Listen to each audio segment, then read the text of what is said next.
spirit sex. Gotta check your energy before you give me head. And merge when we fuck. Girl, the spirit sex. We can stage the room, leave them crystals on your bed. Merge when we fuck. Girl, the spirit sex. Gotta check your energy before you. So where are you calling from? Bali. Bali. All right, Bali it is. Great. Bali it is, 7:30 in the morning. Okay. Sunrise, Well, good morning rain to you. season.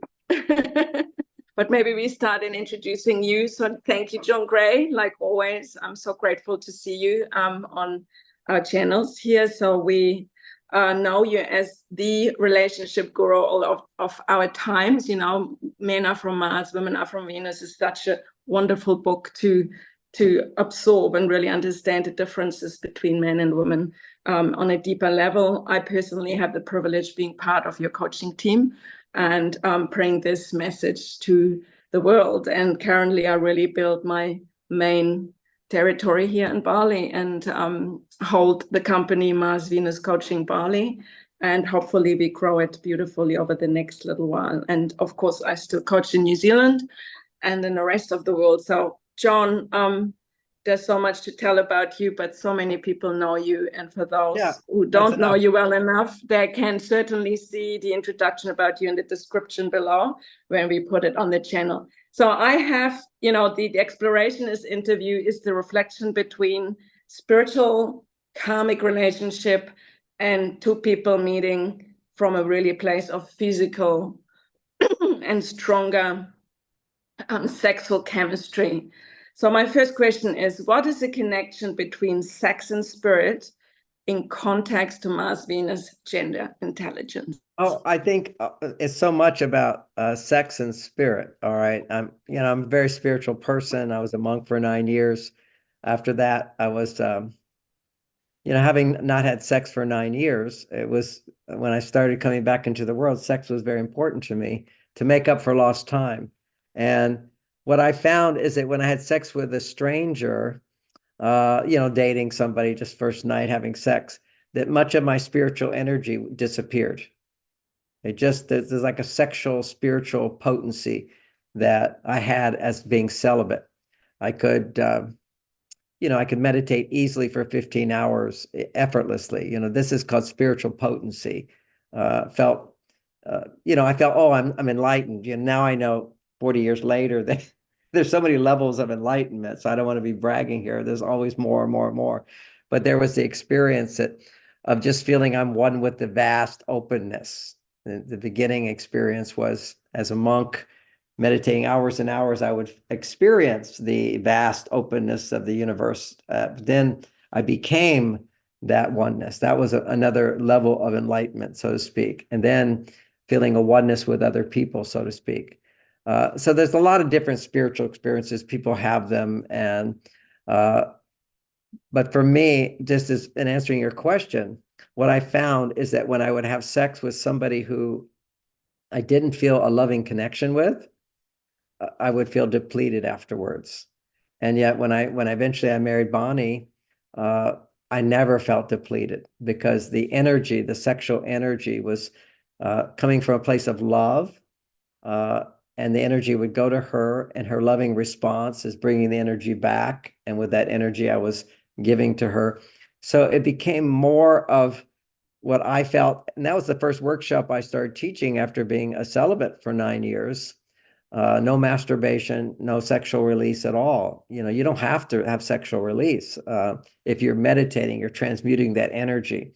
If you don't transmute the energy, then your pipes, you get problems. Okay. People lose their vitality when they're not having sex. So I think sex is really important. If you're not having sex, then you need to have some kind of practice that brings that energy throughout your body. And that was for me, meditation. So the answer to the question is the relationship of sex to spirituality is love. When you are loving your partner, and that love grows over time when you're in a committed relationship, which means that the energy gets recycled and it grows. It builds on itself, kind of like a mirror reflects it back. More light comes off of a reflection than actually goes to the mirror. So we're reflecting that love back and forth. So that became my theme, which was called enlightened sexuality, and it was also the subheading was the purpose of sex is to make love. The purpose of making love is to share and express that love. So if you're just having sex, that's one thing.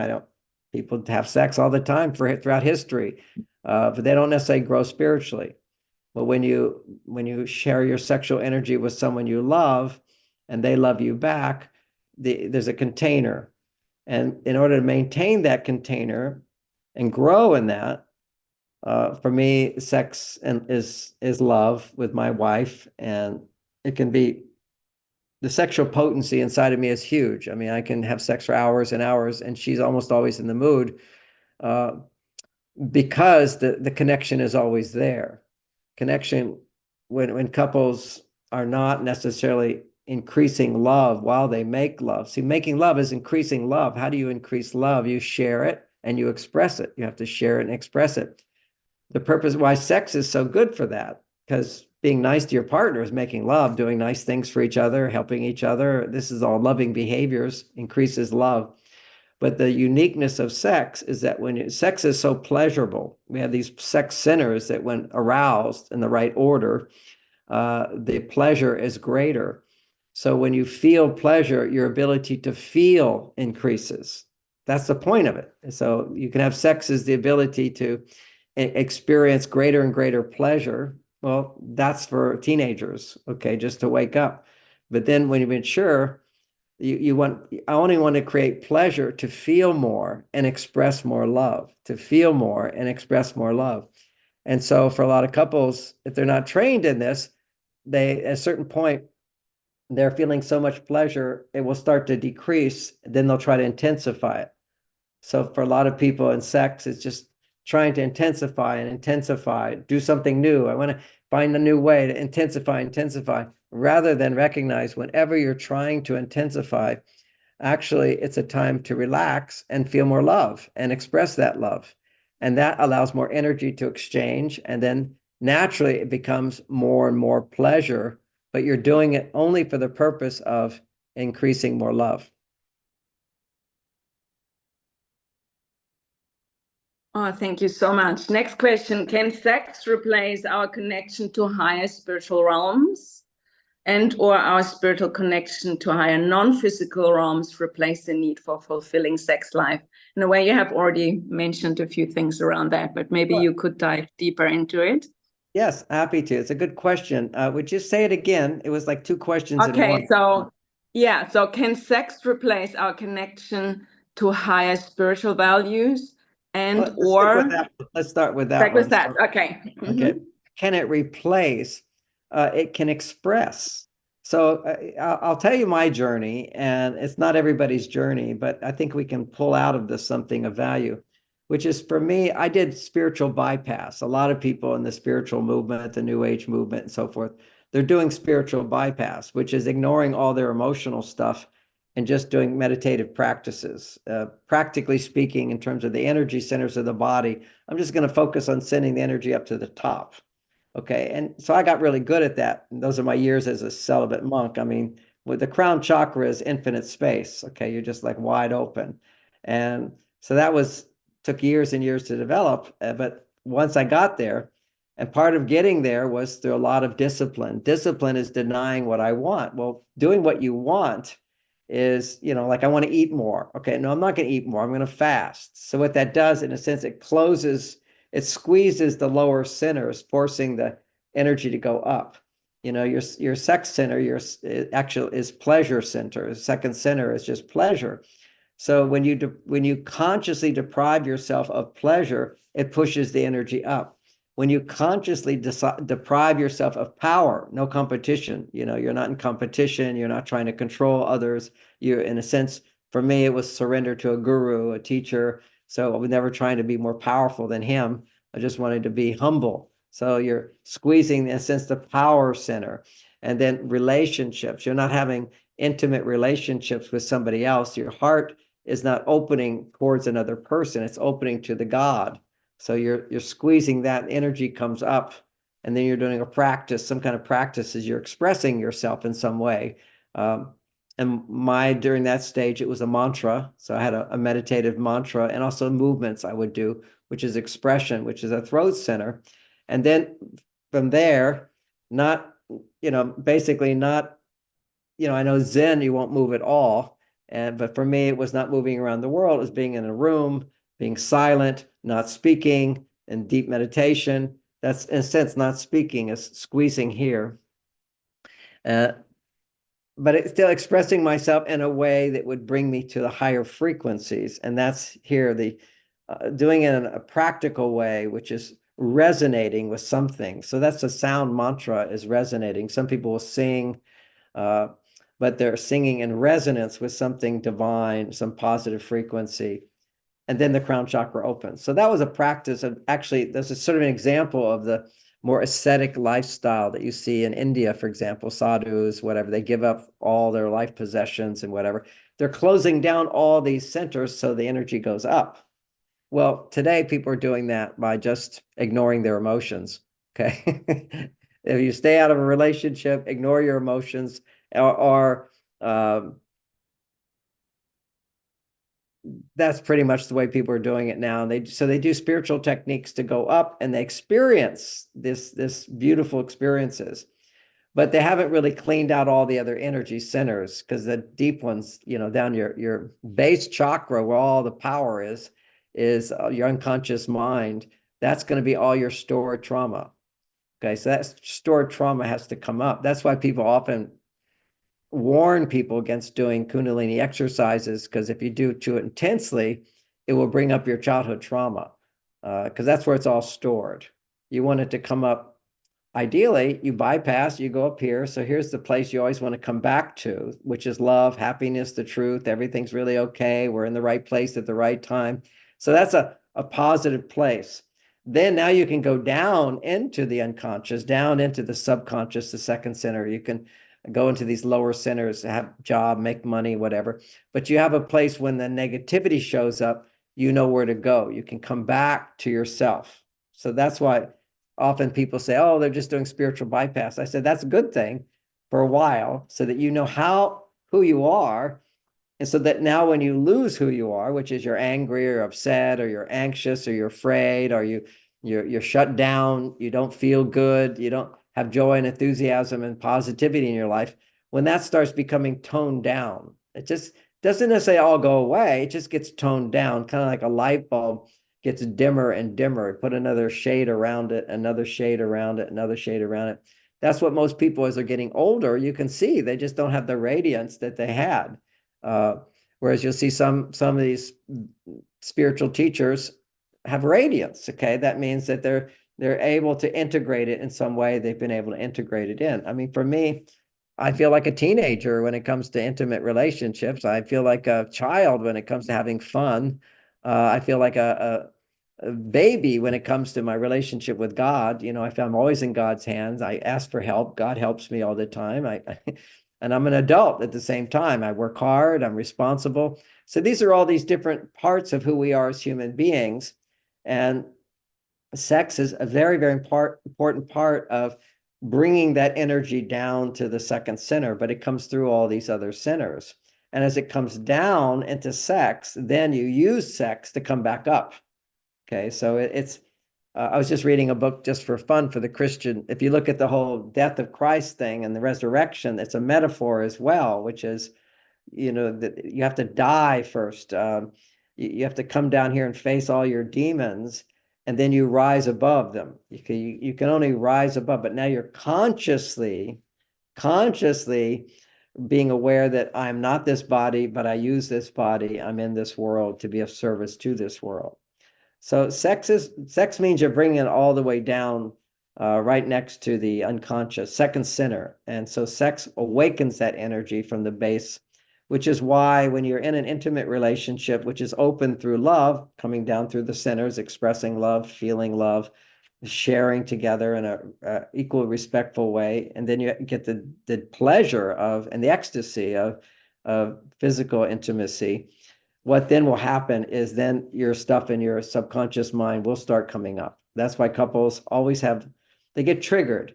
There's nothing to trigger you more than opening your heart fully to somebody and bringing the divine energy down, because it's always purifying. So in our message in Mars Venus is that when you're triggered, 90% of what you're upset about is not what you think is upset about. You know, oh, my partner said this to me, I'm so upset about, oh, they gave me a disapproving look. So what? You know, are you approving of them right now? No, you're disapproving of them for their disapproving look. Well, look, you know, I mean, come on now. What I see is, you know, one of my friends wrote the book, Don't Sweat the Small Stuff. It's all small stuff, particularly when you're married. When you're married or you're in an intimate relationship, it brings up the depth.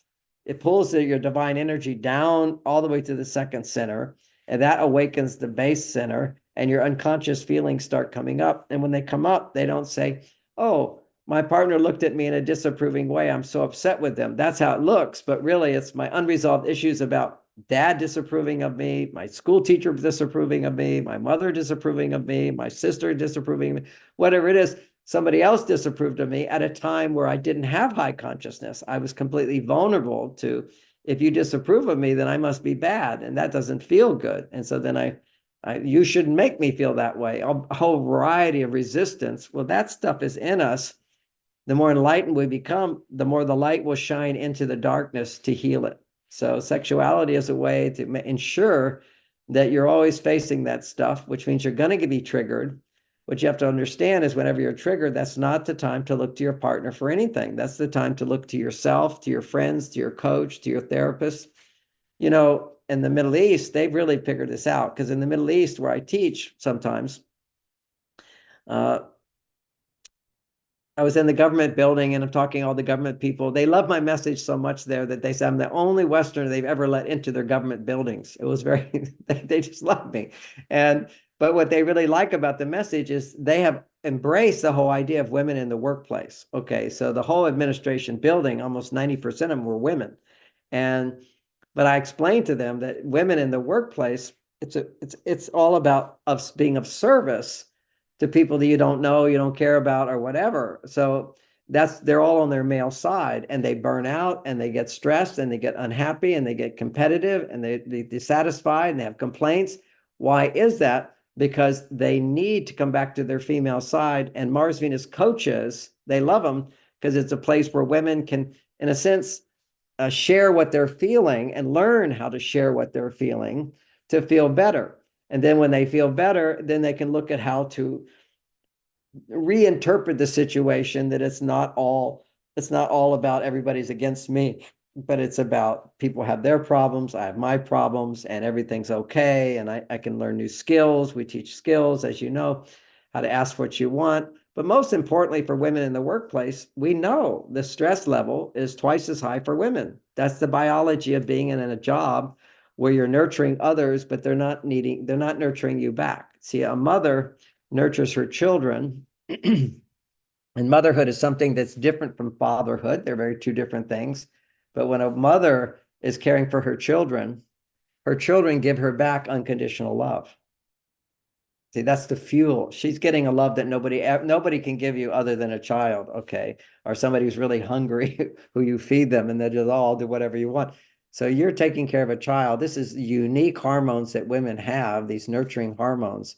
And when they're caring for someone who needs and depends on them, and it's their child, particularly if it's their child or a very childlike person, they will respond with unconditional love. That unconditional love gives her the energy to keep giving selflessly. But now you're in the workplace, you're giving selflessly, but people aren't giving you any unconditional love. So that's what a coach does, is you're able to share what you're feeling, and you're getting an unconditional loving response. Okay, it's not like what children give you, but it's still a safety to express what you're thinking, what you're feeling, to have someone validate what you're going through, and also support you in shifting your attitude to where you're not feeling so powerless. That's another key thing.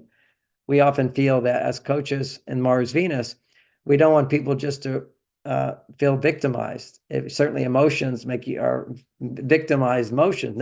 Anger, you're being a victim. Sad, you're feeling I'm deprived. You feel afraid. I don't have support in my life. You feel guilty. You're not being nice to yourself, basically.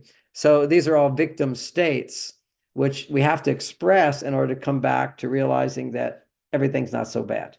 and not to sweat the small stuff, and to love ourselves, to forgive others. We're all doing the best we can. And that's a place we can come back to. Now, people who've done spiritual process, it can be a little easier for them to come back to that place, because when you're in the place of unconditional consciousness, it's love. But ironically, the people who are really good at bypass often can't go into the darkness. See, so they avoid their feelings more. And what they end up doing as a result is then projecting onto others that, if you have something coming up inside yourself, which is, I'm angry at this person for talking too much, then it's only because a part of you is not willing to look at the part of you that talks too much. Or maybe you're mad at someone for being egotistical. You're so arrogant. You get upset with someone being arrogant. Well, why does it upset you so much? Because there's a part of you that's arrogant that you don't want to look at. Okay, when women they get so upset with selfish men. They call narcissists. I'm so upset with him. Much of the time, they're just upset with him being quote, what they think is a narcissist, is they don't want to look at their own self, which is a narcissist, which is, I'm demanding more and I'm not getting it. I mean, actually, what is selfishness but to be thinking, I'm not getting this, I'm not getting this, I'm not getting this. And we create space for women to do that without feeling like they're narcissists. We all should be in touch with what it is we're wanting and wanting and wanting and not getting. But we don't want to throw that onto somebody else as complaining. We want to teach women how you can ask for what you want and get it, and use your intuition to find out what's appropriate to ask for, how much to ask for, and so forth, and have some guidelines of what's practical and what will work. You can't just feel like you're giving and giving and giving and then demand, so I deserve more. That's not going to work. So we have to help women to let go of, and men as well, to let go of the things that are bothering us inside, because anytime we're upset, typically, particularly in a marriage, but also in life, when things really upset us, they trigger us, it's because something from the unconscious mind is surfacing, but the mind doesn't go, hey, this is my unresolved feelings about X, Y, Z. We think it's all about what's going on now. And what we begin to realize on our spiritual journey is that life is no longer against us, but everything is for us. Everything is there to help us get in touch with whatever's keeping us from being the most wonderful person that we are.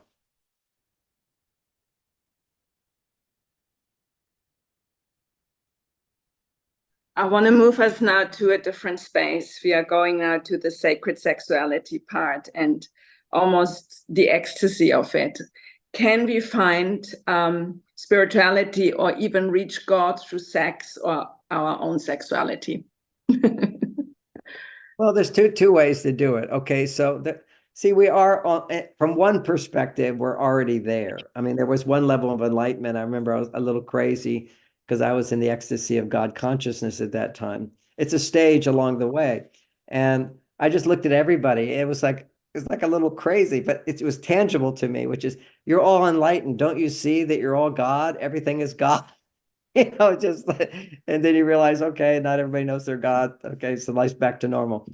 But this is a feeling of oneness with the divine, and people have different experiences along the way, no question about it.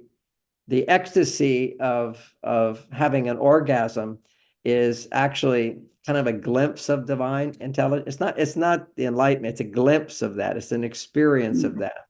What is manipulated to get there. Maybe all techniques are a manipulation, but there's two types of orgasm. I'll just talk about it this way. One is called a climax, and one is an orgasm. Orgasm is a wave of peak pleasure, and it goes higher and higher and higher. And a climax is you hit a target and you're done. Okay, you kind of go down, and it's a release of tension. So what happens for a lot of people in sex is intensify. They're having pleasure, and in having pleasure, they're seeking more pleasure and more pleasure and more pleasure and more pleasure, as opposed to just enjoying what you have. And what you have is automatically increasing in pleasure. So it's when we're at a certain point, we're clinging, we're wanting to create more than what we're feeling. That's the thing people can be aware of, is you're seeking more. That's often where people want more different partners, or they want more intense types of experiences. See, we're a society where everybody's seeking intensity, and then tension in sex builds up, And then what happens is it hits a point where the body is too intense and has a spasm, and that's an orgasm. It's a letting go. And so in that moment of letting go, you get to feel a freedom of no boundaries. Okay, you let go of that blocked tension. Well, there's another thing that sex can provide, which I call enlightened sexuality, is you never seek to intensify. You give up all goals. You don't seek the goal. You have one goal, which is to feel more pleasure in order to express more love. And you're feeling the pleasure. It will become more pleasurable as you express more love. So you're never really focusing on tools and techniques as much, although certainly there's body parts, there's different, what the Taoists would say is different gates that have to open. You kiss first. First you notice breathing. And it's not like you breathe together. That could be a possible technique. But what I've seen it to be is just notice that your body, as you're approaching the whole activity of sex, the arousal is happening. You're noticing your breathing is changing. So you just notice it and you join with that flow, letting your body automatically increase the flow of breathing. And you're in there kissing. And then as you're kissing, that's opening another channel of just feeling the oneness with your partner, the openness with the tongue penetrating, be penetrated, and so forth. And then the whole body, there's another gate of all the joints become more fluid and you want to move around. There's this natural moving around, which you just let yourself enjoy the freedom of movement with your partner as the third gate. And the fourth gate is the breasts, the woman touching the breast, also touching the man's breast as well, but mainly opening the gate with the woman, a variety of tools, techniques and things. These are all just natural things, but it's good to know that you don't start at the ninth gate. You start at the first gate, your second gate, third gate, fourth gate. Fifth gate is the clitoris. And we've become so intensified, high dopamine society. We want everything quick now. We get bored. You can't go slow, have to go fast. I mean, new and different, new this, intensifying. Sex, making love can be a way to reverse that tendency because your body wants it. And often the more a man wants it, the more a woman doesn't want it. Okay, she has to lead in a sense of the arousal. So you go slow as you're building arousal. Some women are slower, most are. It's not always the case, but you want to sort of be in the same level of arousal as you're going through this process of going through the woman's erogenous zones. And of course, the man has his erogenous zone. One, just hold his penis. That's always a nice place to go. But not too much up and down. Up and down will create too much tension, and some of the ancient cultures, boys were taught how to masturbate, which is they'd have these, and certainly not before puberty, but if they were touching their penis and whatever, the father or the mother would show them not to do the up and down movement. Usually it's other boys that will teach them that. That will cause the urge to ejaculate. But instead, just a movement on the top of the penis. There's the bottom side of the penis and the top side. The bottom up and down will cause you to ejaculate. The top will last long and it's very pleasurable until it's not. So just touch it for 5 or 10 minutes and it will become soft again. As sometimes, you just want to just give it a little attention because it's sticking up and it wants some attention. But then other boys teach you to do this and just cause too much tension. You see, that's intensifying. And then you get the ejaculation, which is a spasm that's highly pleasurable, but it's highly dopamine stimulating. So that's why it gets addictive. It's dopamine. The same thing for the women and the clitoris. In the beginning, the clitoris, touching the clitoris, it's the gate, it's the fifth gate. It's very pleasurable, enjoying it. Naturally, what happens is pleasure comes in waves. Goes up, comes a little down, comes up, goes a little down. And it's right when the wave starts to go down, it's not as intense. So that's where we try to intensify. And the whole thing is to keep avoiding intensification, allowing energy just to rise on its own, and move according to how the energy wants you to move.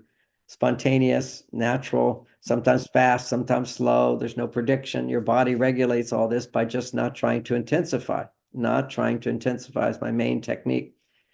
But yes, that brings you to the experience of being multi-orgasmic. So it's not just an orgasm, it's multi-orgasmic love, multi-orgasmic love. And what happens then is all these different points open up in the vagina.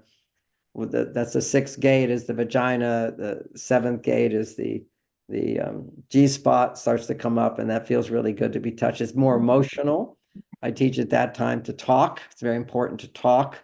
With the G spot is for the woman to say, do you love me? The man to say, I love you so much. How much do you love me? Love you with all my heart.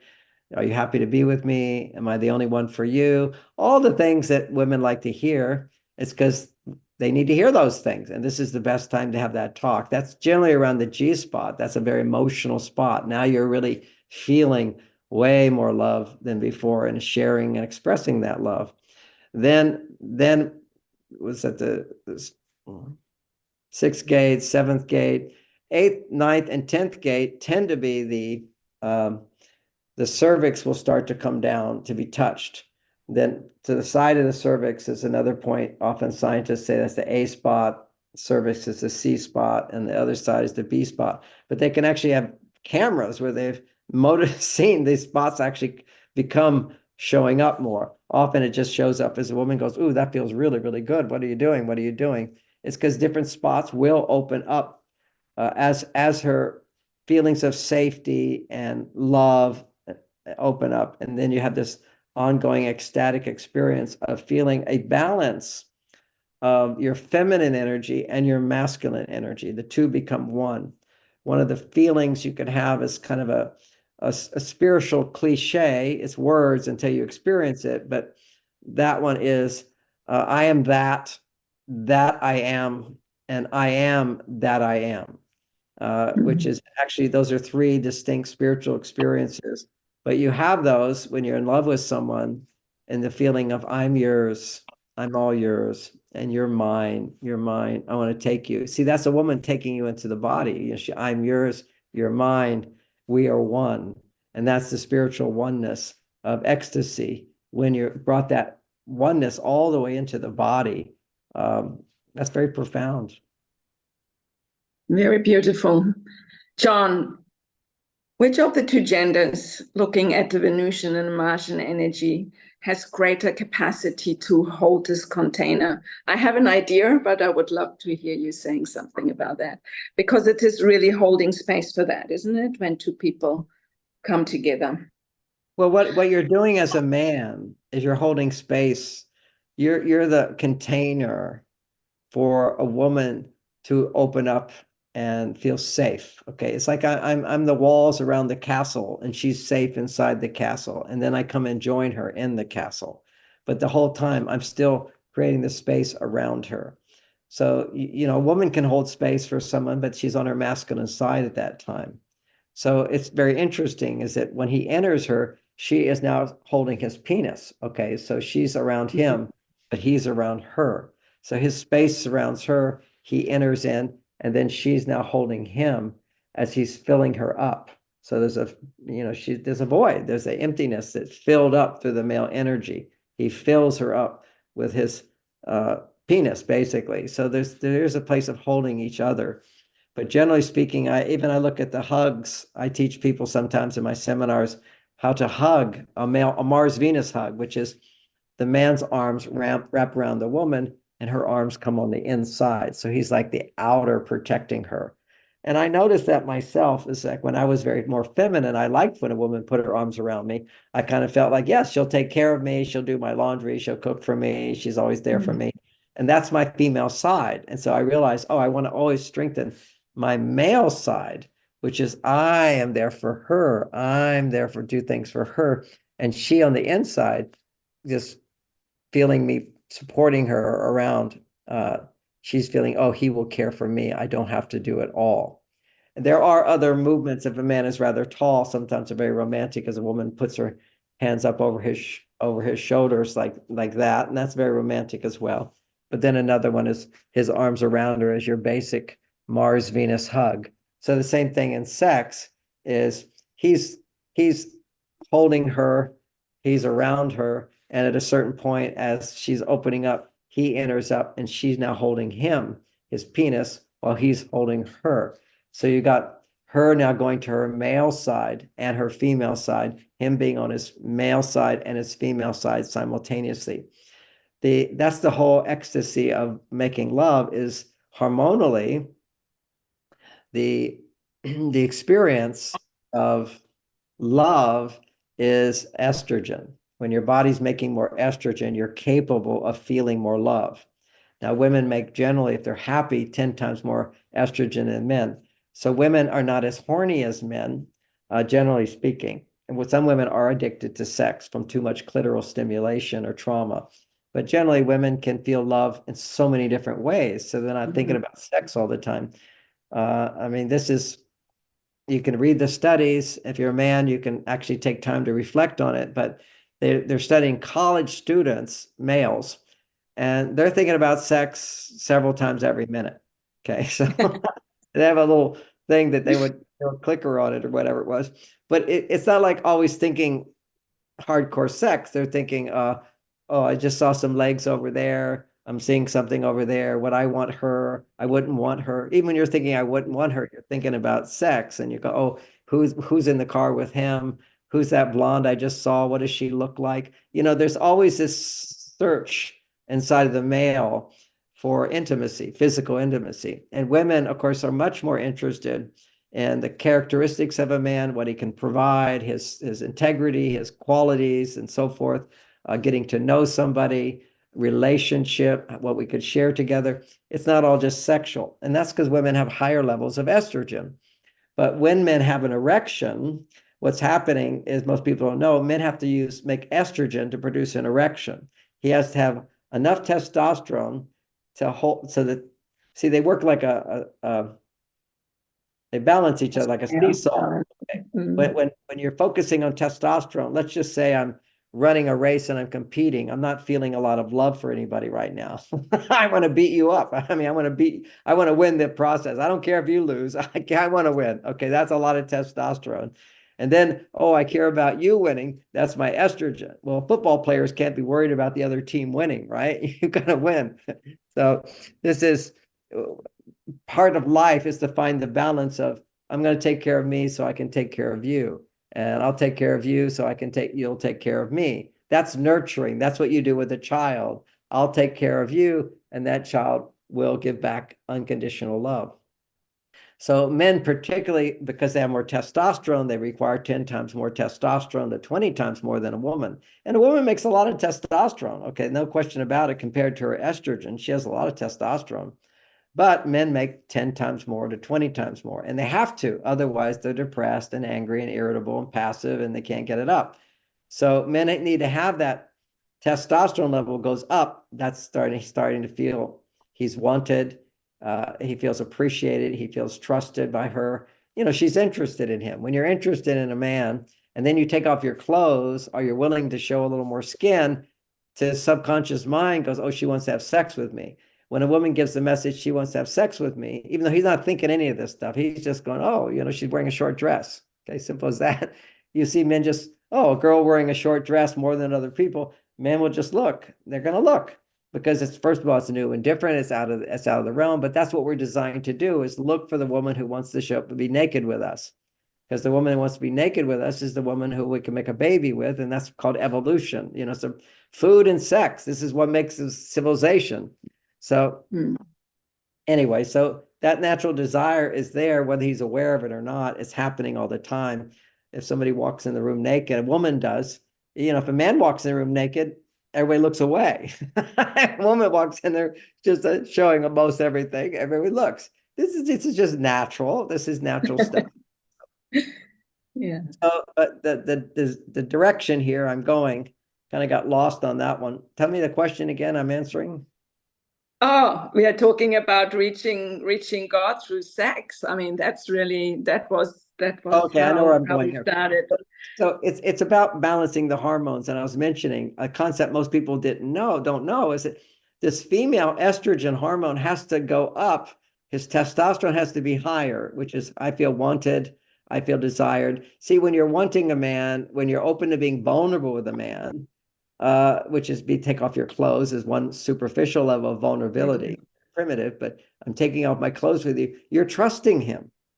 See, this is what builds testosterone in men. So his testosterone goes up, but he feels so confident now that his estrogen levels can go up as well. To a woman, when a woman is making a man feel trusted, now his estrogen levels go up as well. He's connecting to her. So as his estrogen goes up, he gets an erection. And as his estrogen goes higher and higher, his erection becomes stronger and stronger. And his testosterone has to keep rising as his estrogen rising. And that is the ecstatic union with God. That's what I had in meditation, but it wasn't grounded in my body, which is the balance of my masculine and feminine. So I'm able to have a thought and just not think anything else. My mind can be completely blank. I can be hours. People say you can't stop your thinking. Well, I'm not stopping my thinking. I'm just thinking one thing. I can do that. And everything goes blank, which is a little challenging with memory. I can think about one thing and everything else is gone. But it's got to come back from thinking one thing. So that's what meditation does. It teaches concentration. Okay. And the irony is if you try to concentrate, then that's what most people think concentration is. You're trying to do it, but this is effortless concentration, effortless. You're just in a flow state and your mind is focused on one thing.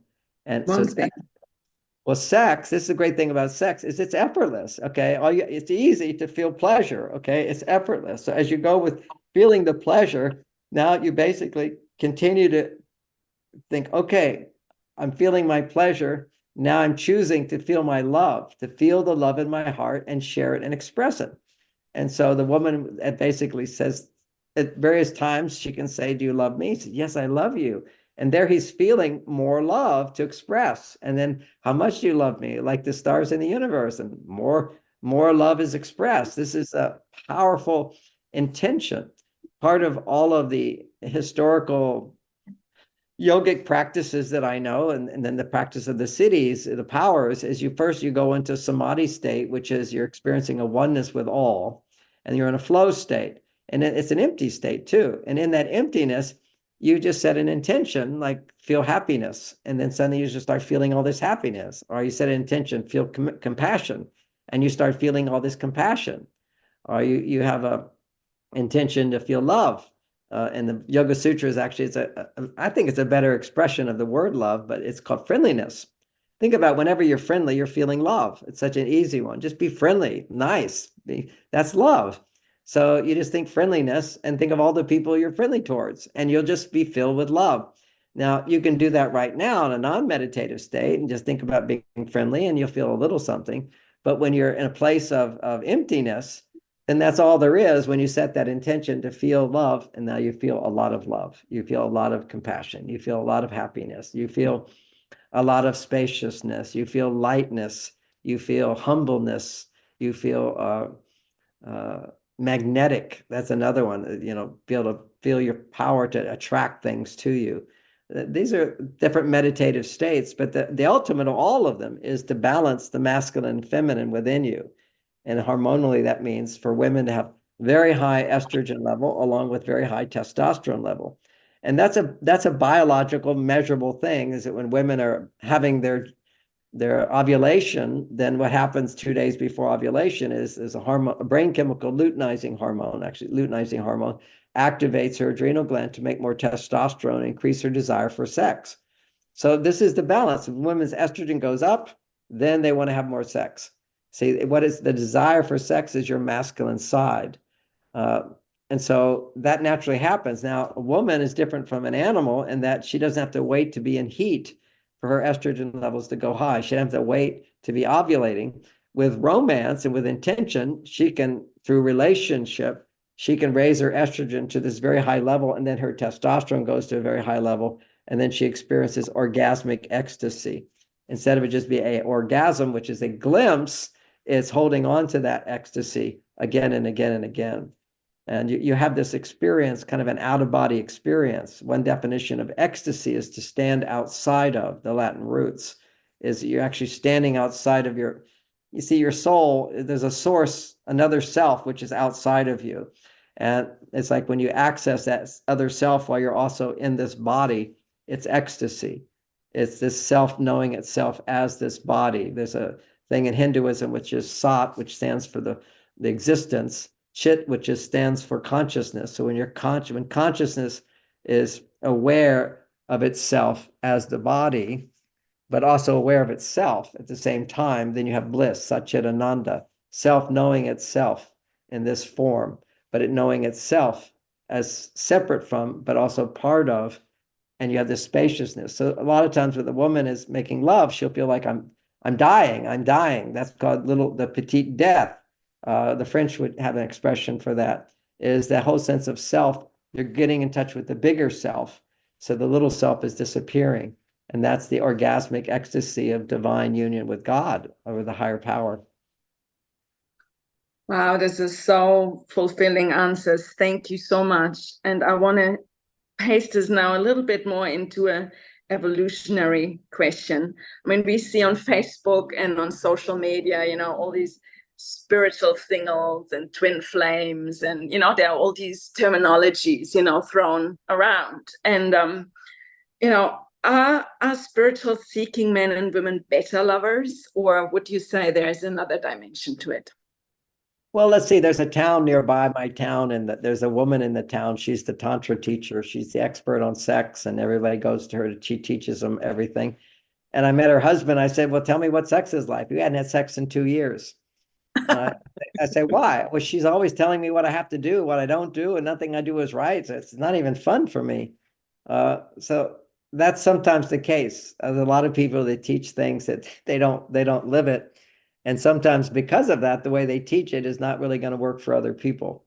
So are they better lovers? I mean, look, you don't need to know anything about spirituality. You got Joe Sixpack and his wife, and their children have grown up. And so they now have time together, and they're having a good time. They're loving each other. They're taking care of each other. They're making love. They could have the most amazing experience without any of these techniques, whatever. It's the love.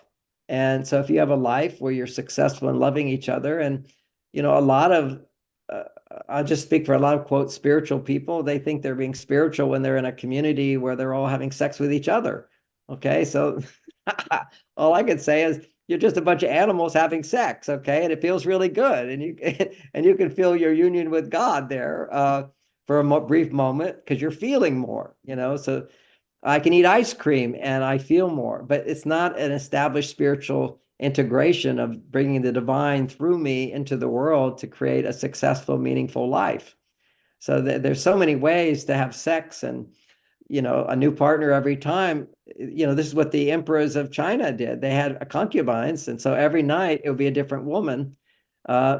And the wife would pick the different woman, because if you have a new and different partner, you get what's I'll call fake sex, but still you'll have an ecstatic experience. Experiences are cheap, at a certain point. I've had every spiritual experience you can describe. Experience is just something and it goes away. What you want is the state, the state of being where you are that all the time. And then that changes. There's all these different levels of enlightenment, but just to experience things, that's fun. You can take drugs for that. People ask me why I don't take drugs. I've tested them all just to see what the experience was, but why do I even care about something that is over afterwards? Unless you're doing it for some form of therapy or some kind of awakening, and then you did it. Now you're awake. Now you have to put it into practice. I've seen a lot of people who did some various mushrooms or ayahuasca or something, and they have the experience that there's so much more to life than just my mundane life. But then you've got to put that into practice, and that takes spiritual discipline. And the same thing with, let's say, when I was younger, I had sex with lots of women to understand that men and women were different. That helped me. And to have a lot of, beautiful orgasmic experiences, but then they were over. When you have someone in my spiritual energy would deplete quite a bit also. But when I was with somebody, when I finally married Bonnie and she knew I was dedicated to her, I'm committed to her, the energy circulates. So it never drained me at all. That's my own experience. And so you can have all kinds of spirituality. Here's one description of spirituality, which is there's different stages, but the fourth stage of spirituality, one is you're seeking, you're suffering. And so you realize I'm suffering. I need more. I'm on the path. Okay. I'm looking. Okay. I got to find something else. And then the second stage is you found your path. You found whatever practice works for you. You see that you're very open-minded about other things, but you found the thing that works for you. You're on your path, you're doing your practice, and then your practice works and you get an experience. So you experience something, you know, so you can go have sex with stranger, whatever you experience an orgasm, you kind of go, oh, I want more of that. But you don't get more of that. That doesn't sustain it. What sustains it, fourth level of enlightenment, is where it was no longer that I experienced my infinite consciousness, expanded awareness, which is wonderful to experience, but it goes away. But to become that, it only stays when you become that. So I am that. And that's never gone. You know, that was, I don't know, back in my 20s when that happened. And oh, I thought I was hot stuff, I'll tell you. Because it's quite an ego trip when you are one with the universe. You know, people say self-realization, know yourself. Well, I learned myself, but then you move into many other stages where then you realize that there is no self. So that's the higher level of self-realization, is that I have no self. When you feel the self you have is, this is the path of relationship. The path of relationship is you find you're one with you can relate to your partner. You relate to how they're feeling. We have communication skills so that people can first understand what they're feeling and then be able to understand what other people are feeling and be able to relate to that in a positive way. So that's the growth of unity consciousness. You know, I achieved unity consciousness as a meditator, but then coming into the world, you're feeling that oneness, but then, well, I don't want to be one with that person, and I'm not going to be one with that. It was rather challenging. You know, if I saw somebody who was homeless, I would freak out, you know, because I'm feeling like I'm homeless, you know, and oh, I don't want to be homeless, you know. So you have to have your own boundaries of who I am and then know who others are. And that's the relationship. Relationship is a path of learning to connect with somebody and not let them have power over you to the extent that you lose yourself. And that's an important concept. I'll briefly cover that one, which is when you have sex with somebody, you're giving them the power to make you feel really good. That's what it is. I'm not giving anybody else that power. I'm giving my wife the power to take me to higher levels that nobody else can take me to. So if I give her that power, that means I let down all my defenses. Somebody else can say, oh, you're John Gray, I don't like your work. So, okay, no big deal. Not everybody likes my work. You can't please everybody. No problem. Even sometimes it does affect me, though. If somebody's really says something bad to me or whatever, I'll just go to my TED Talk. Have you seen my TED Talk with the red shirt? If you go to my TED Talk, I don't listen to me. I look at all the reviews. This guy's amazing. He's wonderful. He helped my marriage. He saved it. Why aren't there more people watching this? I was shadow banned a long time ago. In the year 2001, I was the biggest selling author in America and the world. And then in one day, they took me off of TV. They would never let me be on TV again. And the YouTube, the numbers went down. So may I ask why that happened? What was the cause for that? There's a narrative in the world. The narrative is that men and women are the same. When men and women are the same, what that does is that ends marriage. When people are not having marriage, you bring the population down. You can see all the globalists are talking all the time about we need to reduce population. You know, Bill Gates stands up there and says we need to get rid of 80% of the population. I said, what did you just say?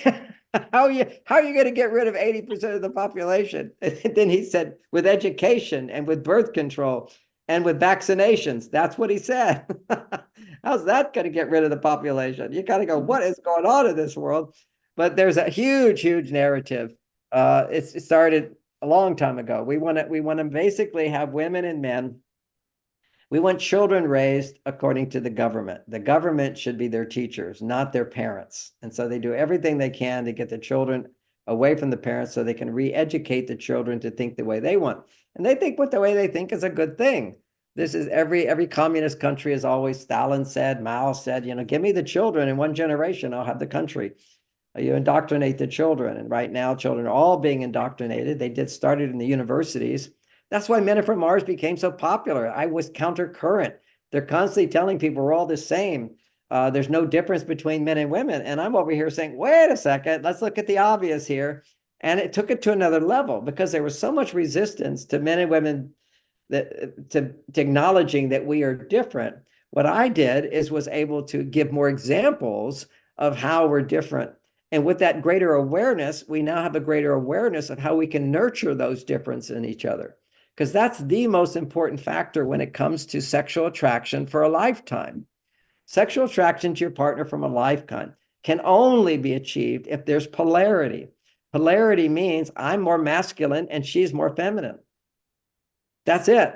Okay, I have a feminine side. If I suddenly go to my female side, the female side of a woman or a man is the same. It's the part of it that says, I need help, and will you do that for me? I don't have to do it all myself.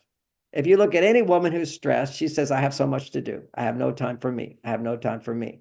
The man who is weak is like, I only want to do what I want to do. I don't want to do what anybody tells me to do. I'm going to just do what I like to do. And I'm going to take this drug and it makes me feel really good. And I'm going to sit and play my video games and it makes me feel really good.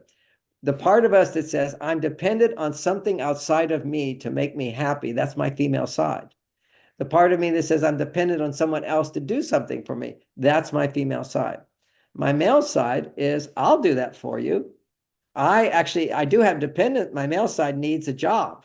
My male side needs a job and needs to be paid by the job. I need to take a talent that I have, energy, effectiveness, and this is a woman as well. She has a male side. So whenever you're helping others, you're trying to serve others, you're on your male side. And when somebody's helping you, you're on your female side. And so we want is a balance of both those things.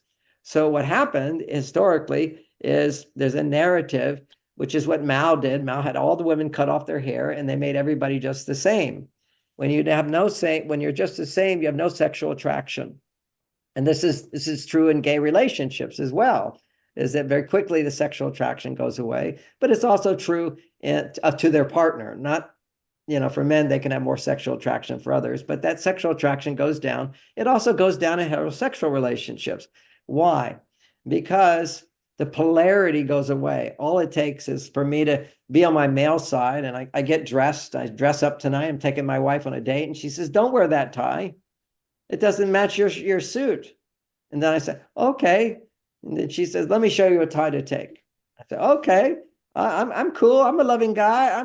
Go with the flow. That's men going to their female side. If you want to decide what I wear, fine. And then the next time I do the same thing, and it happens again 3 times. On the 4th time, I don't even put on my tie. I say, hey, honey, help me put on the right tie. Pick the tie for me. I just gave up my own ability to decide how to dress. So what happens is rather than argue with their wives, rather than get upset with them, we'll just go with the flow. And so we become passive. He doesn't have that startup energy. That's the male energy, initiative, decisiveness, planning, following through. That's our male side.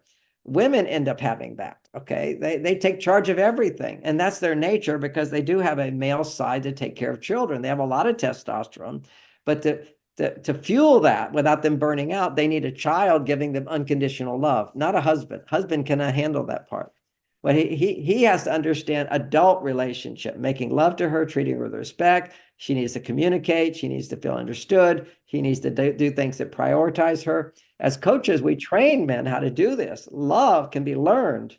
And we all have to learn a new way of loving because women, their need today, they're most so on their male side, they need to come back to their female side before they can even get close to having an orgasm. And that's biological. We know that for women, in order to have an orgasm, they need to make a lot of estrogen. And estrogen is produced when you can depend on someone to do things for you.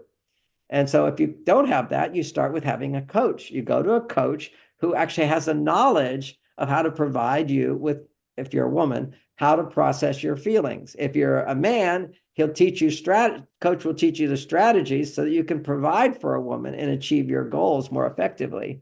And this is all, this is not just me talking. This is biology. And I had to go to biology since the Supreme Court couldn't even acknowledge that men and women are different. Okay. It's like I have to have a biologist explain. So I had to become a biologist to explain how men and women are different.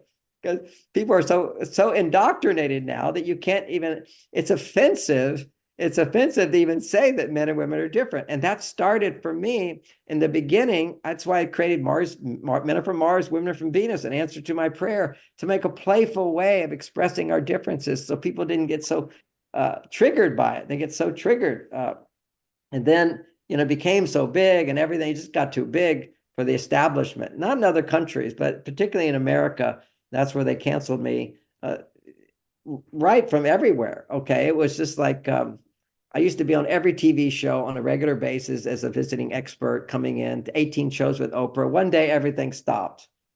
And that was at the end of the decade when I was announced to be the biggest selling author in the world of that decade. So we could not have this guy. And I was teaching at Stanford University, and the students rioted against me. They didn't have me come back. It was this was a whole education thing that men and women are the same. And we can be equal. See, I'm all for equal, but you don't have to be the same. Equal, but not the same. Equal, but different. See, everyone is different. And then when it comes to female hormones and male hormones, there's big categories, like a Grand Canyon between the men and women, which, many women, I understand. They go, well, that's just wrong because she's over on this side of the Grand Canyon. She's on her male side. She says, my husband sounds like he's from Venus. I'm from Mars. Are you telling me something's wrong with me? Well, kind of. I'm saying that, you're missing out, and she said, I'm only missing out because my husband. I said, no, you're missing out because of you. And women told me all the time, the ones who didn't like my ideas were saying, basically, they weren't in relationships, generally speaking. It's single women, particularly, who, not all, of course, but the ones who would resist it, is that they're way on their male side, and they're on their male side because they're not comfortable with their female side. They either had an absent father, a traumatic father, she don't feel safe with a man. How can a woman accept and trust the man's differences if she didn't have a father who was different from mom, who was also very loving and supportive? So, all you have to do is grow up in a divorced family. How can a woman trust that man? How can a boy trust himself if he's more bonded with his mother? And usually they are. So this is a big challenge. Divorce has wiped everything out, one thing. The universities have wiped it out, trying to neutralize the idea of that gender and sex are different. When they say, well, gender and sex are different, I say, who says? You just made that up. You just made that up. If you're a man, you're a man. We know biologically what a man is. We know what a woman is. You can't just say you're a man if you're a woman. Not possible. You can make that up, but it's not true. You're a horse, you're a spaceman, whatever. You can make up anything. But the universities are teaching these kids, repeating it over and over, that no, you just choose your gender. No, you don't choose your gender. I even had a debate with a university professor who was one of the speakers at one of my events. I was speaking at somebody else's event, and he couldn't sit in his chair. He was just so upset. And I get it. When somebody disagrees, when you disagree with somebody so much, it's like sandpaper against your heart. It's tough. He could not sit still. Finally, they asked me to do question and answer. So he immediately jumps up and he says, oh, but everything you're saying is wrong. There's new research. What was the new research? The new research is showing that your hormones do not affect your mood at all. I just want to say, have you ever had a woman have her period? I mean, and what about all the drugs? He said, oh, if you could adjust hormones, could change somebody's mood, that you think the pharmaceutical industry would have done this? Of course, that's what they've done with all of their drugs, is their drugs affect brain chemicals. They affect hormones more than anything. Hormones regulate our mood, our motivations, our desire for sex, our feel good, what makes me feel bad. Anytime you're having any negative feeling, your hormones are out of balance from what a normal, healthy hormonal level would be for a man, which is different than what it would be for a woman. And different things will stimulate those hormones. I mean, gosh, a man is respectful, a woman helps her in some meaningful way, her estrogen is going to go up. She's going to feel all this love. So what did I do? I did something that affected your hormones. Your hormones affected your mind. And certainly your mind affects your hormones. But he was denying that it's a two-way street. He said, no, just your mind affects your hormones. Your hormones do not affect your mind. Nonsense. But where he's coming from is that in his world, there's no studies, except for my books and my logic that I put forth. There's no studies that actually directly describe that the way people treat you dramatically affects your hormones. The way you treat other people directly affects your hormones. Because if you just take hormones, it doesn't necessarily make your mind work better. Okay, just taking them. Like a man with testosterone, if you take hormones, it doesn't necessarily get all the benefits of testosterone. It's a man making testosterone. The most important thing for a man's heart health is that he's making testosterone. Men only have heart attacks when their testosterone goes down. That's most people don't realize this.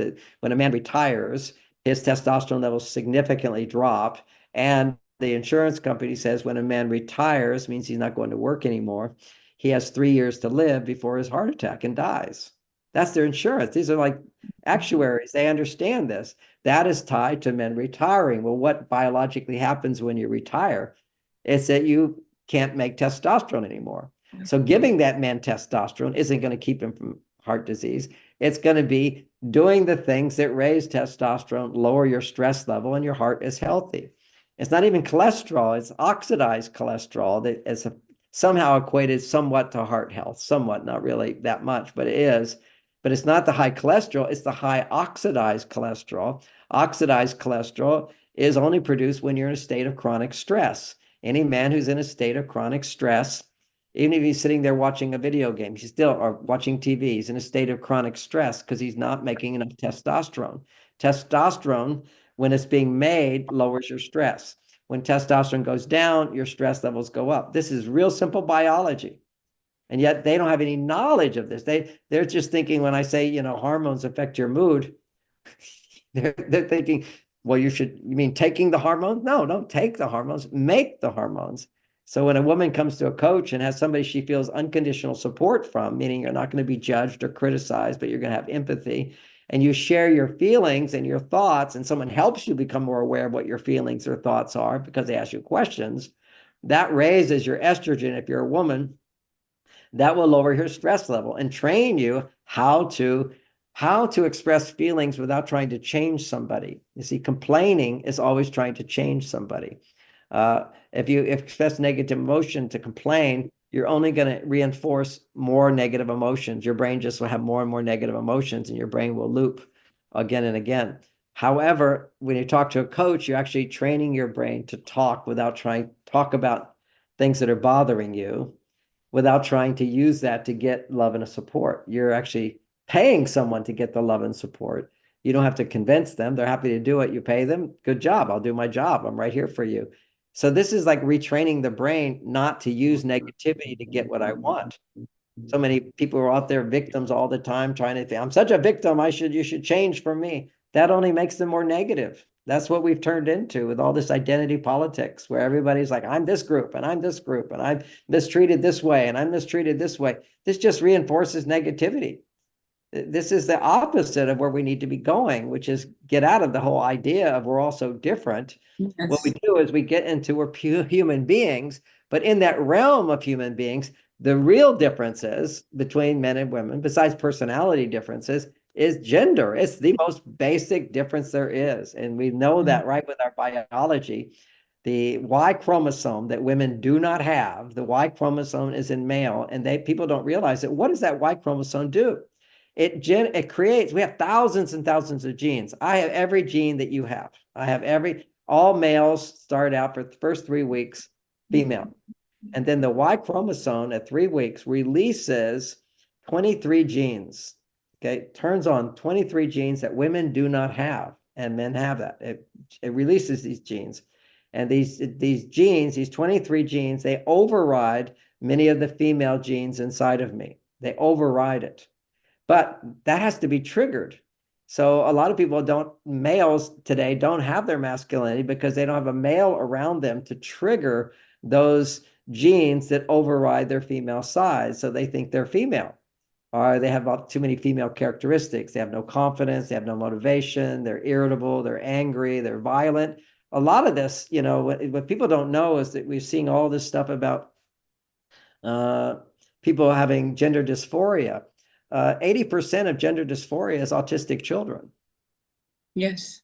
Most people don't realize that. This is not just, this is autism. Okay, so just as with any dysphoria, any anxiety, you work on helping them, not affirming the dysphoria. That's not the answer. I'm a rabbit. Just tell me I'm a rabbit and I'll be happy. No, you're a human being and you have certain needs. And, while I'm just talking, if you're thinking you want to be in the world of, giving hormones is not my expertise. I teach people how to make hormones. I'm not against taking them. If you have a really good doctor and have some medical condition, you take some hormones, can help. There's so many other things you can do to try before taking hormones, like what I talk about in my books and whatever. However, if you're going to give hormones, you got a boy who thinks he's a girl, don't give him girl hormones, give him boy hormones. So that's what I would, nobody's done this yet. They do it in China when a boy has effeminate characteristics, when his balls don't drop, they'll give him testosterone so he can find his masculinity. You know, what happens at puberty, and they're trying to block puberty, which causes the gender dysphoria to not go away. If there is some confusion, what happens at puberty, just as a natural surge that occurs in a male, his testosterone goes up 10 times. But if he's being coddled, that's not going to help his testosterone go up 10 times.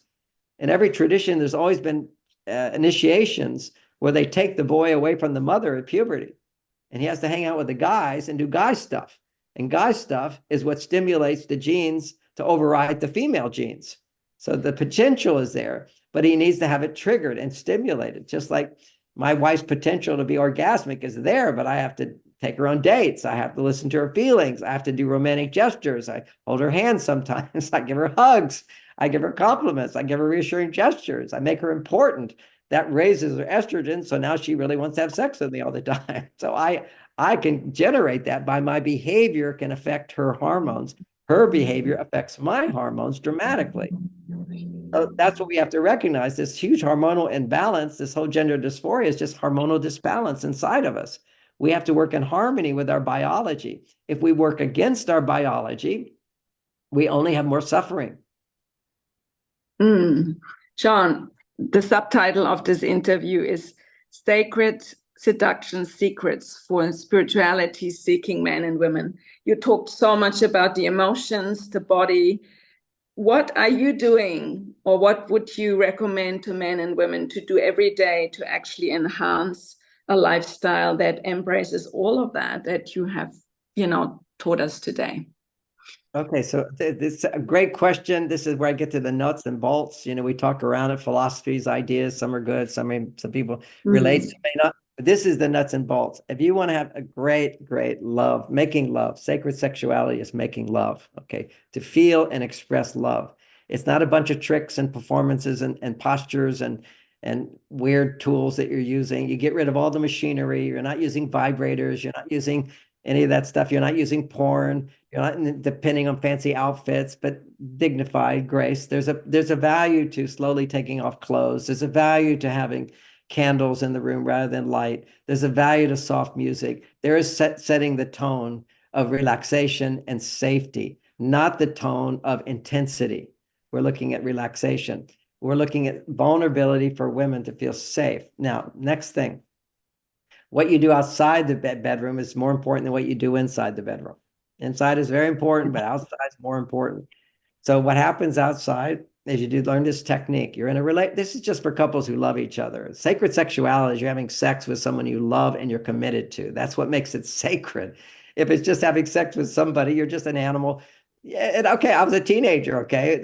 I'm not judging it. I was just saying, if you want to mature and grow into sacred sexuality, it's in a monogamous relationship where you love and adore your partner and you do things outside the bedroom that will stimulate estrogen for her, because she's always fighting against the river. Our culture is telling women to be like men. Everything and circumstances are telling women they have to be like men.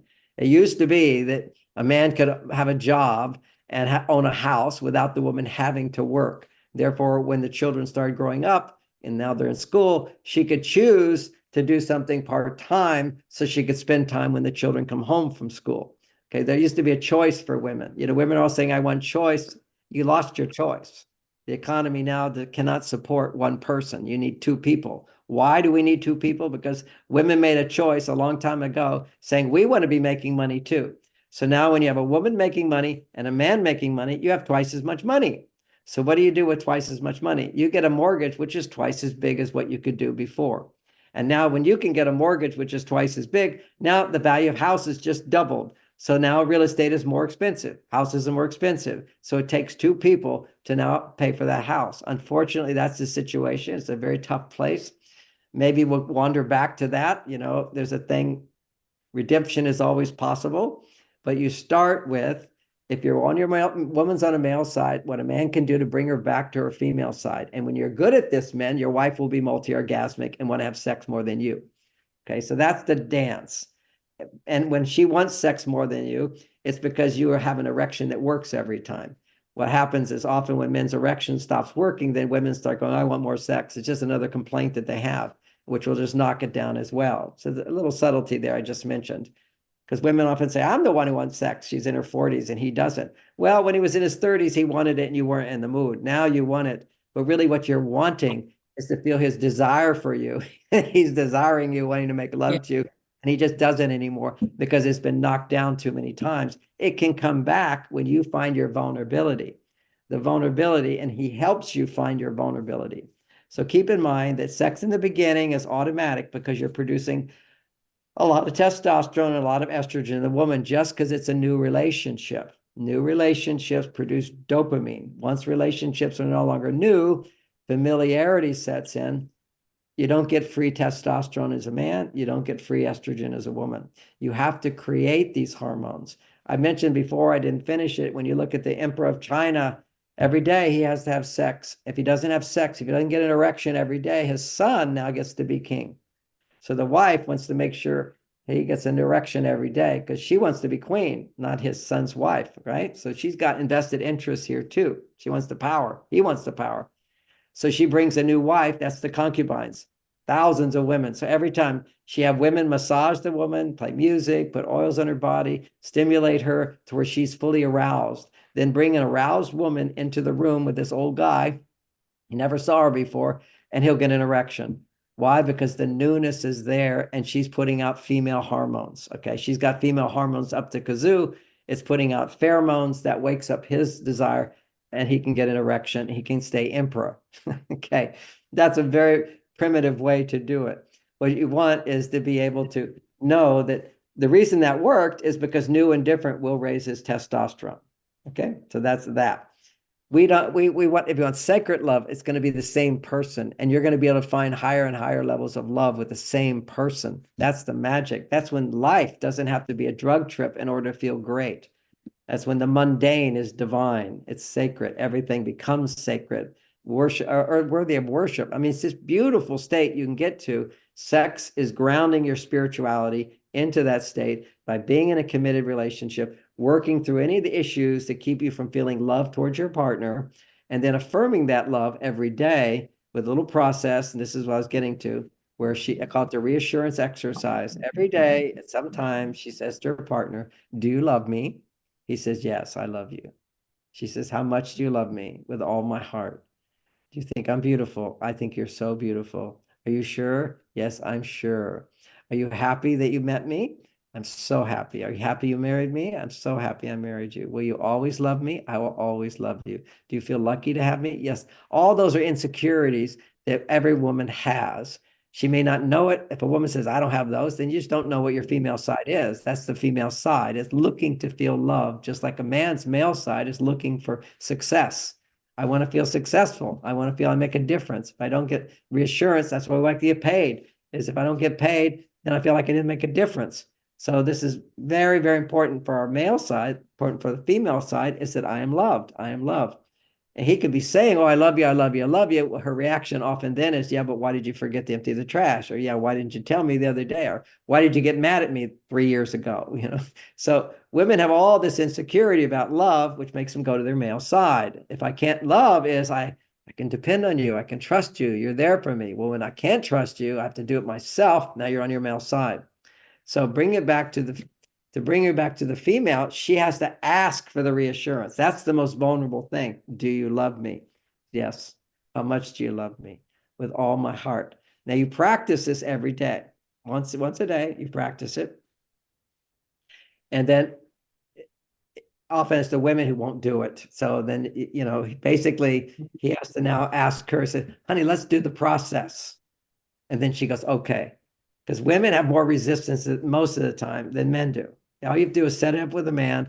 Honey, I just feel like you're so amazing and I feel less than you. And this will give me a feeling of security that you still love me. I know you love me, but this feels good to hear. So he'll do it. If you just say, oh, I'm going to take 3 minutes. Won't you do this? Of course, any man will do anything for 3 minutes. So that's one thing. Second thing, in a relationship, you're living together, you're sharing responsibilities and whatever. Once a day, a woman needs to ask a man to do something for her that will take less than 5 minutes. And she signals it by putting her hand up like this.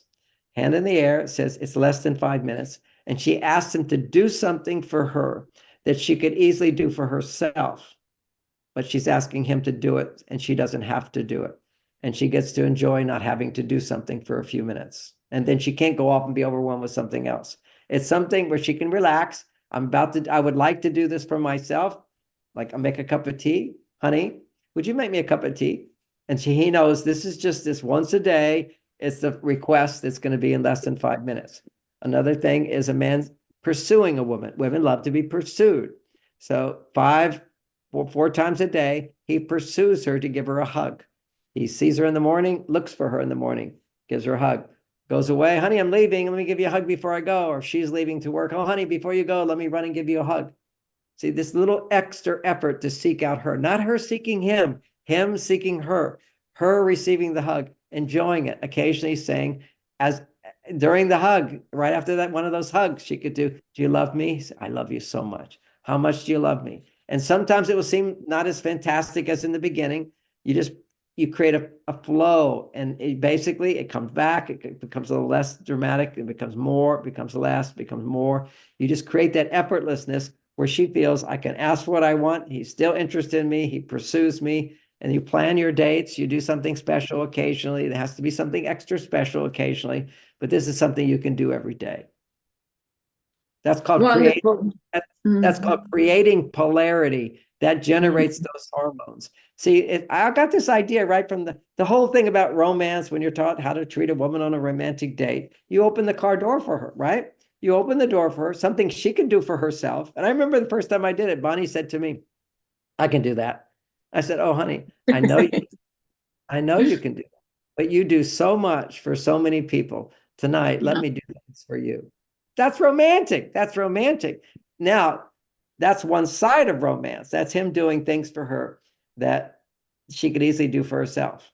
But the flip side of this, the more enlightened part of this, is she also can ask him to do it, and he'll immediately respond. And that's what the agreement has to be. He can't say no. He can't go, I'll do that later. This is less than 5 minutes. It's a less than 5 minute request. He has to jump to it, just like he's the maitre d' at the fanciest restaurant in town. Oh, Dr. Gray, come right in. We've got your table for you right away. Bring you an hors d'oeuvre. Or in first class, you fly in a plane. They'll, oh, well, let me do whatever you want. Just push this button, be right here. You can have your meal whenever you want. That's what you want to be for 5 minutes for your partner. And you were that way in the beginning, but you stop being that way. Practicality sets in. All the familiarity, those hormones that just say yes, they go away. But this brings back the hormones. These are behaviors that will stimulate more estrogen in a woman, more testosterone in a man. And that polarity on a regular basis allows you to miss your partner and want to connect with your partner. Beautiful. And if you don't feel it, can we make it up for a little while and then? Absolutely. No, fake it till you make it. Fake it till you make it. Yeah, you do. Because often I'm asked, but if I don't feel it, Yeah, of course. So really telling follow your clients feelings. Following your feelings is one of the worst things you can do. Everybody says, follow your feelings. Well, if I follow my feelings, I'd eat ice cream all day long and then I feel sick. Okay. So this is not just follow your feelings. Being intentional, being really intentional. Very intentional. Feelings should follow intention. If you're here's a point. When you're on your male side, it doesn't feel natural even to go to your female side. And you have resistance to it. It can feel like a struggle to do. It can feel like a battle to do. Just like if you're too passive and you need to use your body more, your body says, oh, I don't want to get up and exercise. I'll just sit here. No, you have resistance often to doing the things that are good for you. And then when you do those things, it starts to feel better again. It starts to feel natural. And it works like this. Everything in coaching always is 2 steps forward, 1 step back.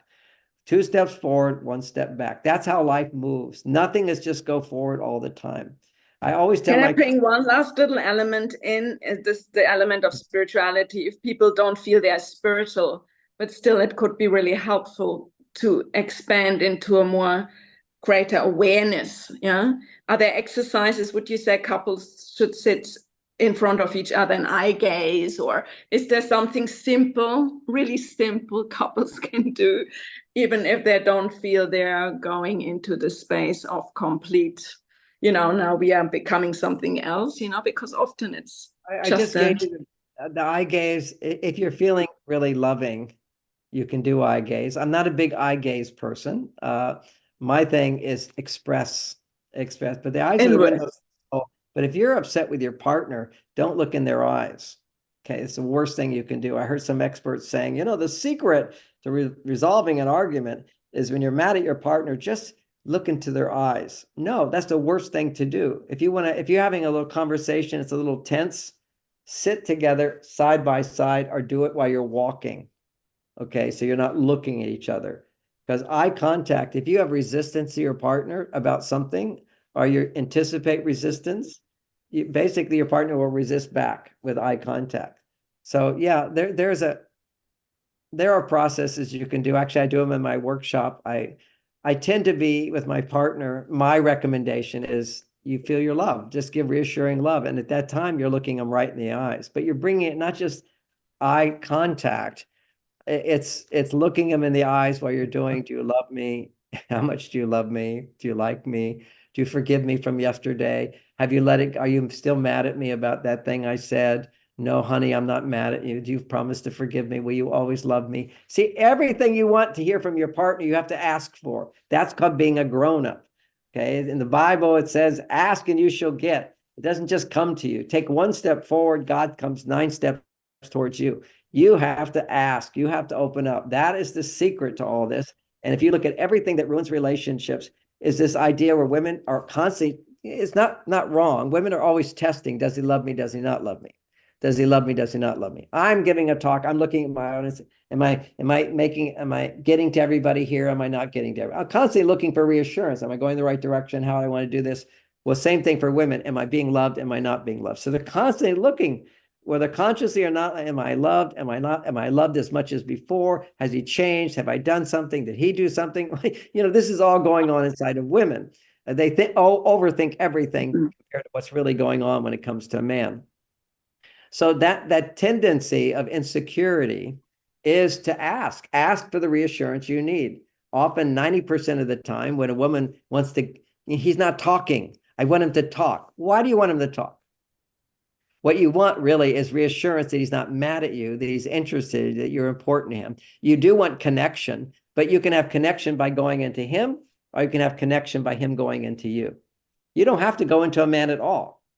One of my favorite jokes is, women have a place you can connect through. Men have another place you can connect through. If you want that, that's what you're going to get. That's not fine. It's just, we're designed to go into you. That's polarity. Yeah, certainly you want to have conversation with a man, but asking what he feels and what's going on inside, not the right direction. But women will do that when they don't feel safe to open up to him. And they don't feel safe because he's not interested. But he's not interested because nobody asked him. If you just ask a man to do something, he'll be interested in doing it. He says, honey, I'm in a bad mood today. I just want to talk about what happened. You don't have to say anything. Just listen. He'll do it 100%. We're the best listeners ever if you're not complaining about us. Just don't complain about us. Complain about all these other things. And after you complain for a while, make sure you also come back to, I'm grateful. I realize it's not such a big deal. I'm happy. I'm lucky I have this. I'm lucky I have that. And I'm happy I have this. Come back to being positive again. Don't just throw negativity out there. Come back to sharing.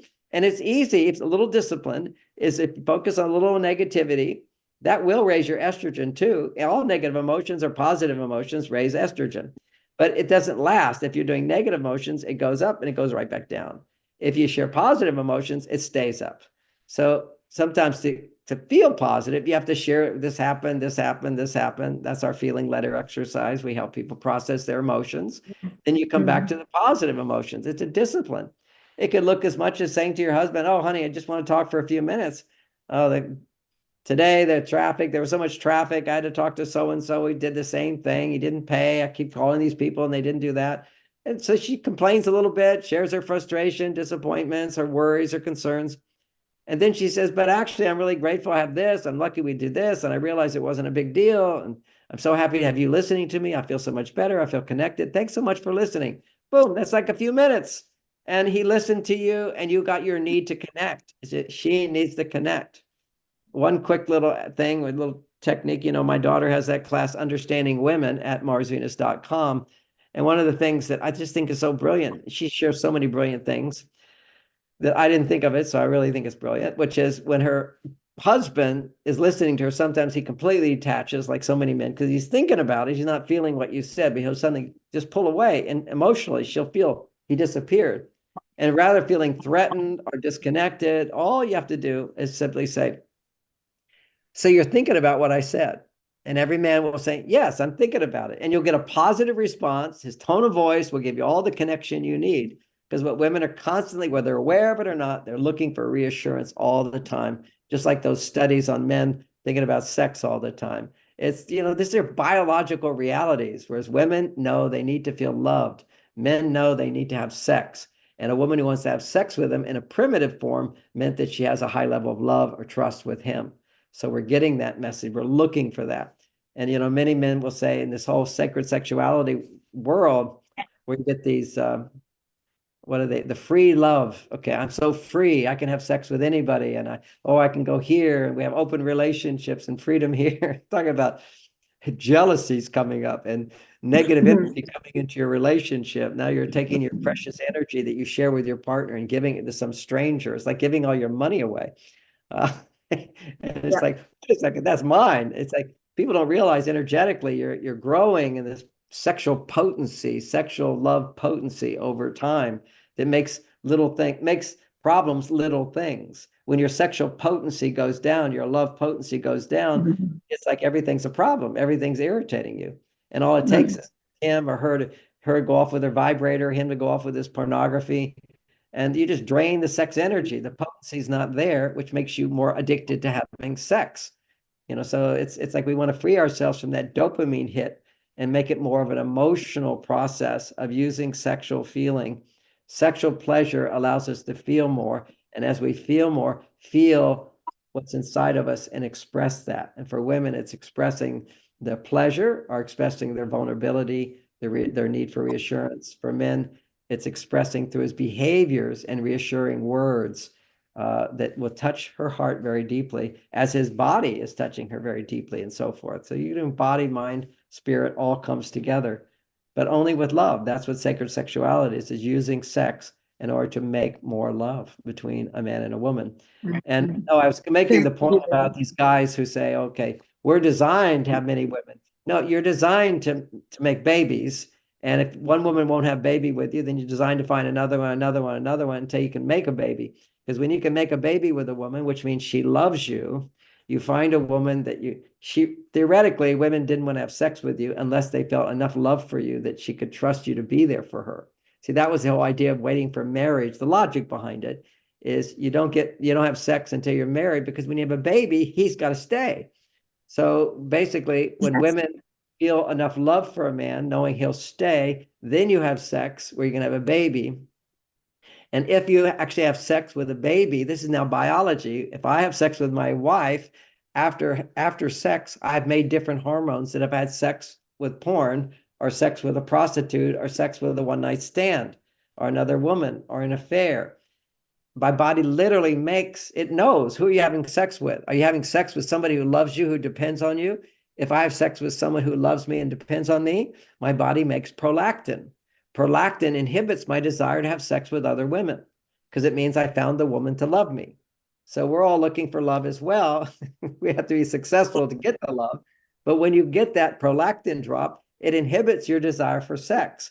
It will also keep you from having sex with your partner very quickly, which happens for couples, heterosexual, all couples lose their desire for sex when they love their partner. It's kind of paradoxical, but love produces prolactin.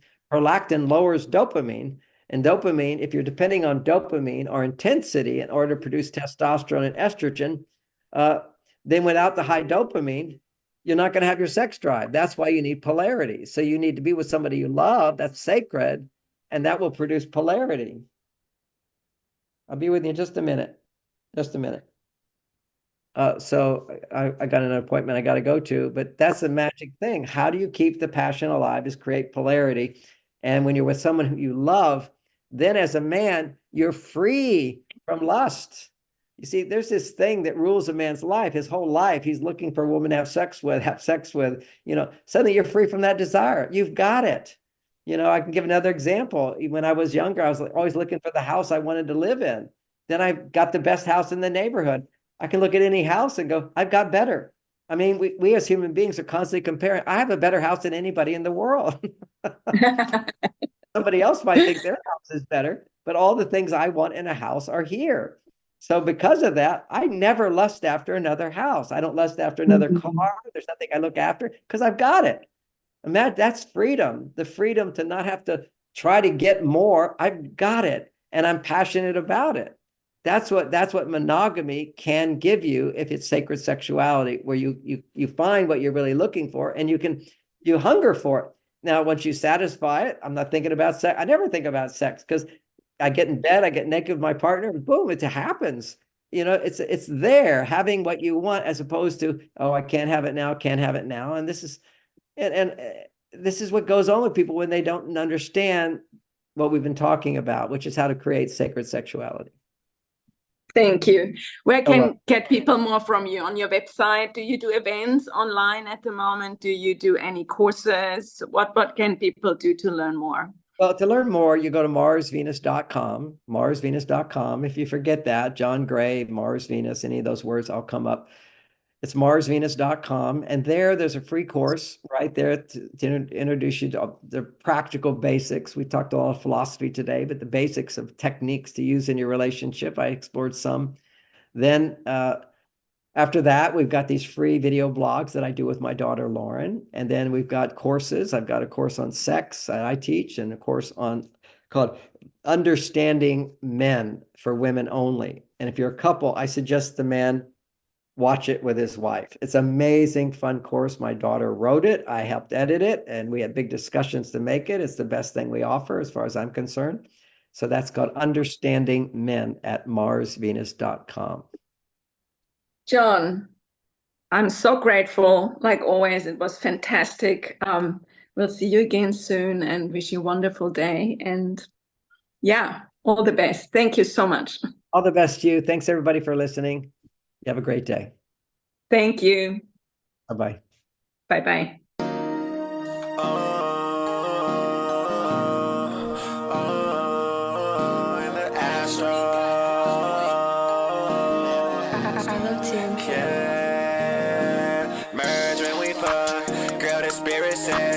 Gotta check your energy before you get me head.